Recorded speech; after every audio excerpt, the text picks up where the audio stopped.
Cuando mis hermanos y yo éramos niños, estábamos acostumbrados a ir de vacaciones cada año, casi siempre a alguna playa del país, pero se vinieron para la familia unas temporadas negras llenas de enfermedades y problemas económicos, y esos paseos anuales se convirtieron solo en un recuerdo. Casi 5 años después, logramos por fin volver a tener vacaciones en un puente. Esta vez no sería una playa. Al contrario, ante el calor que azotaba la ciudad, decidimos buscar un lugar más contrastante y económico, un sitio en un bosque frío donde pudiéramos despertar y oler la niebla por la mañana. Mis padres rentaron unas cabañas que unos tíos nos habían recomendado, y yo me emocioné todavía más porque estaba tomando una clase de fotografía en la universidad, y sentía que el bosque me daría buenas oportunidades para terminar algunos carretes y llevar algo interesante a la siguiente clase. Llegamos cansados después del viaje por carretera y recuerdo que aparté el baño apenas llegamos. Necesitaba darme una larga ducha porque me sentía exhausta, pero tuvimos que esperar a que el dueño de la cabaña llegara media hora después y nos enseñara el lugar y sus alrededores. Nos explicó algunas cosas y luego nos señaló una vereda que servía como atajo hacia el pueblo para no tener que dar la vuelta tan larga por la carretera por la que acabábamos de llegar. «Me pueden llamar si quieren», dijo, «pero aquí hay muy poca señal. Yo a veces me salgo y me voy hasta aquel árbol», señaló, «porque ahí agarro un poco más». Luego se despidió y nos dejó solos. Mis hermanos empezaron a corretear afuera con una pelota a pesar de que ya anochecía, mientras mis papás acomodaban la despensa que habían llevado para empezar a preparar la cena. Yo aproveché para darme ese baño caliente que tanto necesitaba. No había gran vista, aunque estábamos muy alto, porque los árboles nos rodeaban. Aún así, todo se veía como en las fotos, y la niebla comenzaba a envolver los pinos y la cabaña. Me metí a bañar, y por un momento, escuché como si alguien me hubiera hablado. Cerré la regadera y pregunté en voz alta, pero nadie me respondió. Continué bañándome y escuché algo más, aunque tampoco pude identificar qué era. Decidí no hacerle caso. Al final de cuentas, estábamos en un bosque, y yo no estaba acostumbrada a los sonidos de la naturaleza. Terminé de bañarme y seguí escuchándolo. Era como un animal, como algo que rascaba detrás de la pared, recorriéndola desde el techo hasta el piso. Pensé que quizá era una rama golpeando la cabaña, aunque al llegar no vi ningún árbol tan cerca, pero estaba segura de que no era nada grave. Tanto así, que ni siquiera le dije nada a mis papás. Esa noche, sin embargo, soñé muy feo. Era la única a la que le había tocado habitación sola, y pasé la noche escuchando como si algo respirara muy cerca de mí. Creo que hasta calentura me dio en algún momento. Desperté varias veces sintiéndome muy mal.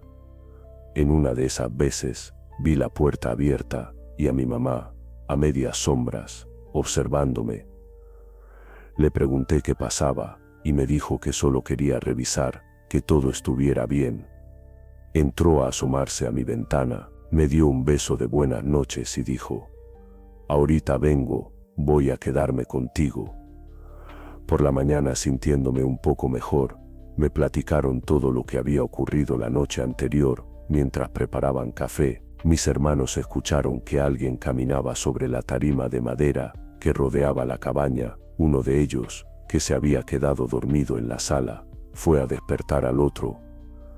Le dijo que se calmara, que seguramente no era nada, que quizá había venados por ahí, pero luego él también lo escuchó y se dio cuenta de que era algo en 2 patas, caminando alrededor, algo grande. Corrieron a despertar a mi papá sin hacer ruido. Él buscó algo con que salir a revisar. Fue entonces cuando mi mamá fue a mi cuarto a quedarse conmigo. Mi papá y mis hermanos tomaron cuchillos de la cocina, un bat, y salieron a revisar. Aunque escucharon movimiento entre los árboles, no lograron ver nada.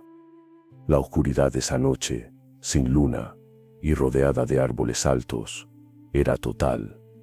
Por la mañana, aunque ya todo había pasado, estábamos más preocupados que aliviados. No logramos disfrutar mucho el viaje ese día. Mis papás nos pidieron no alejarnos de la cabaña, y mis hermanos no dejaban de hablar sobre qué pudo haber sido, y cómo defendernos si algo así volvía a pasar. Hasta parecían divertidos imaginando planes, como si vivieran su propia película de terror. Mientras estaban en la sala hablando, desde mi cuarto los escuché sobresaltarse otra vez. Salí y los vi pegados a la ventana.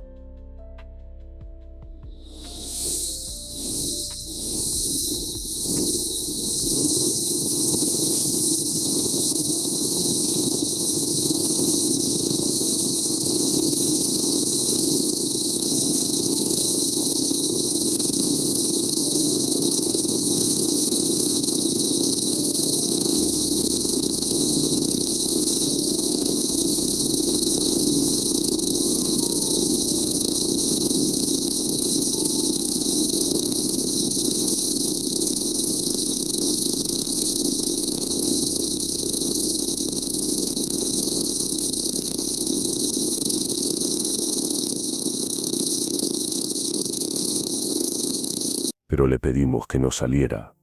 Él sugirió ir en la camioneta al pueblo para buscar al señor de la cabaña, pero no queríamos usar la carretera. Era muy solitaria. Uno de mis hermanos se ofreció a bajar por la vereda hacia el pueblo, pero tampoco era una buena idea, así que mi papá salió solo hasta el punto donde había mejor señal y logró enviar un mensaje. Tardó unos 20 minutos en volver. El señor respondió que ya iba para allá. Para entonces, ya casi oscurecía de nuevo. Todo afuera se veía azuloso, y la niebla era tan espesa que parecía una pared blanca. El paisaje era hermoso, y por un momento pensamos que quizá exagerábamos.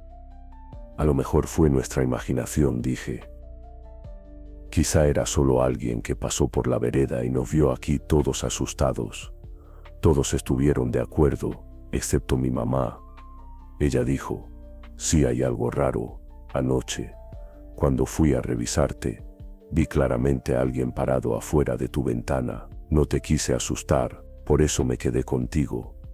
Mis papás discutieron una hora entera en su cuarto sobre por qué ella no le había dicho nada. Mientras tanto, escuchamos pasos en la madera y fuimos a abrir pensando que había llegado el dueño, pero no había nadie. Entonces se escuchó una risa, lejana, pero a la vez muy cerca, como si viniera desde todas partes. Todos la escuchamos. Mis papás salieron corriendo del cuarto, y de pronto algo se movió en la habitación de mis hermanos, tan fuerte que algunas cosas colgadas en la pared cayeron. Corrieron a revisar, pero no había nadie, y la pared volvió a moverse. Salimos corriendo al carro. Justo cuando mi papá iba a regresar por la bolsa de mi mamá, llegó el señor en una pickup con algunos muchachos. Mi papá les dijo que había alguien dentro, y 2 de ellos entraron a revisar la cabaña de esquina a esquina. Al final encontraron algo, una especie de refugio construido dentro de las paredes, con ropa, restos de comida. Alguien había hecho un hoyo en una esquina del techo, y había estado viviendo dentro de la cabaña cuando no había huéspedes, regresando a la pared cuando llegaban. Lo peor fue descubrir que desde ahí podía llegar al baño, a la regadera, y aunque el dueño aseguró que no podía ver hacia adentro, yo no podía dejar de pensar en lo que había sentido. Lo había escuchado detrás de la pared, a unos centímetros de mí, en la sala, y en el cuarto de mis hermanos sí había rendijas. Podía verlos a través de ellas. Decidimos no hacerlo público porque sabíamos que el señor dependía de esas cabañas para vivir. Él juró que no sabía nada y que lo resolvería, pero nunca dieron con la persona que se escondía allí. Para cuando revisaron todo, ya eran casi las 5 de la mañana. Aunque el dueño nos invitó a quedarnos, decidimos regresar a casa de inmediato. 2 años después, cuando pudimos volver a tener vacaciones, preferimos regresar a la playa. No sé qué vayan a pensar, comunidad, pero voy a compartirles la experiencia más aterradora que he vivido. El recuerdo más bello que tengo hasta hoy nació de una de las experiencias más extrañas y aterradoras de mi vida. Siempre me han gustado las citas fuera de lo común, y esto que voy a platicarles ocurrió cuando recién empezaba a salir con la que hoy es mi esposa. Yo tenía varios amigos scouts que constantemente me invitaban a sus caminatas, pero nunca acepté. Sin embargo, cuando me hablaron de una cascada muy bonita que se formaba no muy lejos de la ciudad en épocas de lluvia, me interesé de inmediato. Decían que había que caminar unos 10 kilómetros para llegar, 10 kilómetros en la nada, pero que el sitio valía totalmente la pena. Me pareció la aventura perfecta para perderme todo un día con mi novia. Cuando se lo propuse, aceptó feliz. Incluso se preparó mejor que yo. Tenía el calzado adecuado y todo. Yo no, pero no me importó. Recordaba bien las instrucciones que me habían dado para llegar hasta allá. Dejamos el auto en el mismo descanso, junto a la carretera, donde mis amigos lo dejaban, y empecé a buscar la vía del tren que debía seguir. No había pierde. Si seguía las vías, no me perdería. El único detalle era el puente del que me habían advertido, ese donde no había espacio más que para el tren, aunque en esa ruta ya era raro que pasaran, tal como habían descrito.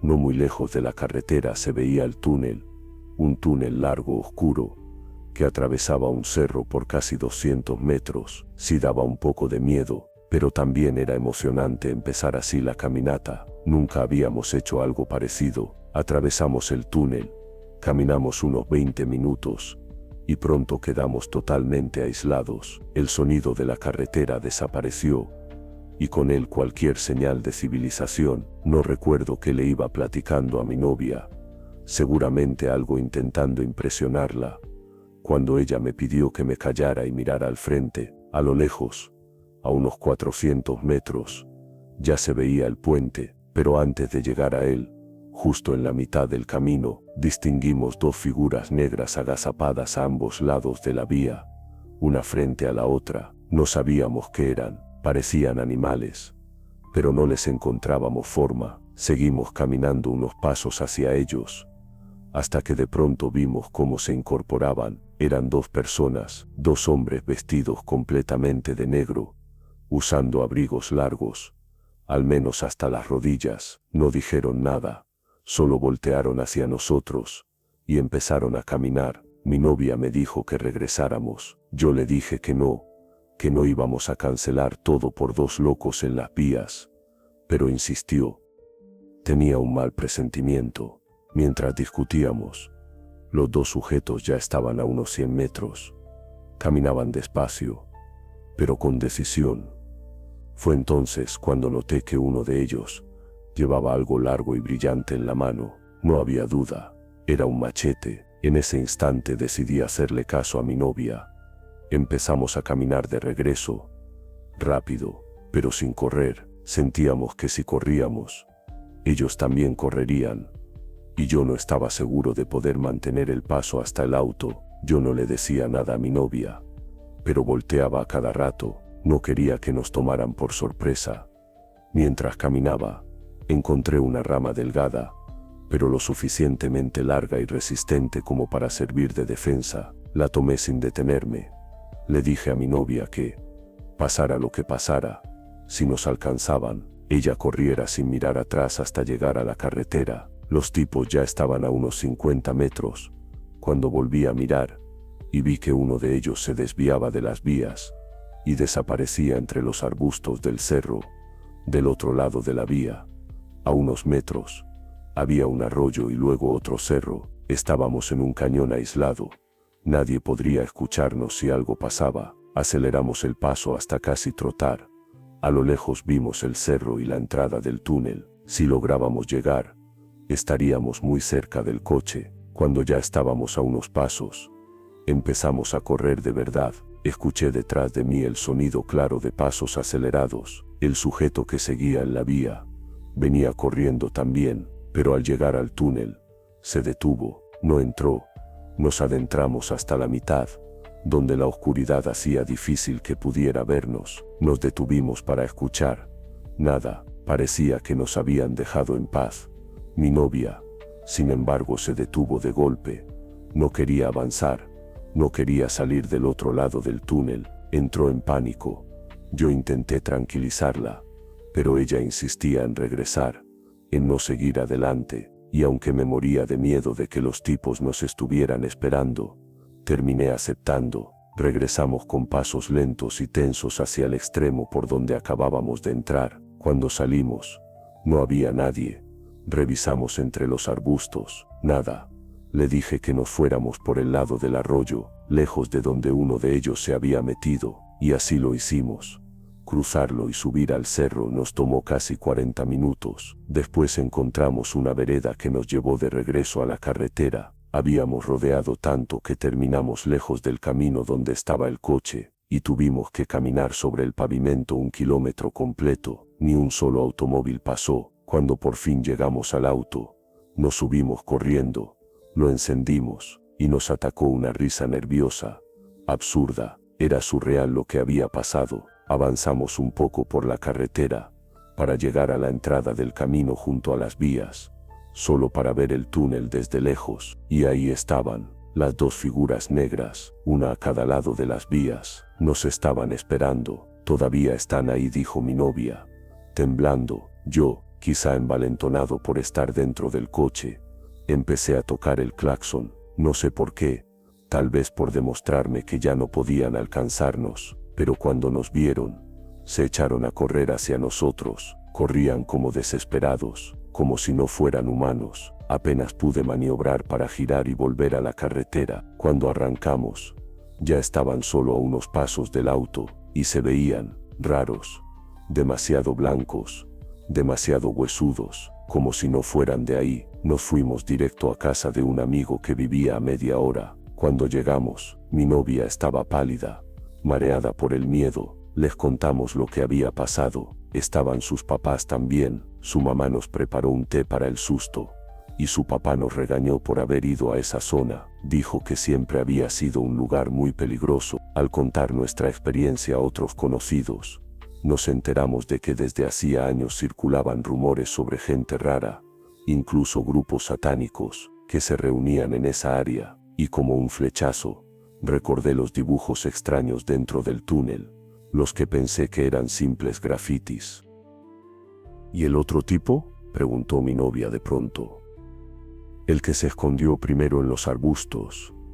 No supe qué decir. Era claro que ambos habíamos vivido experiencias distintas de una misma pesadilla.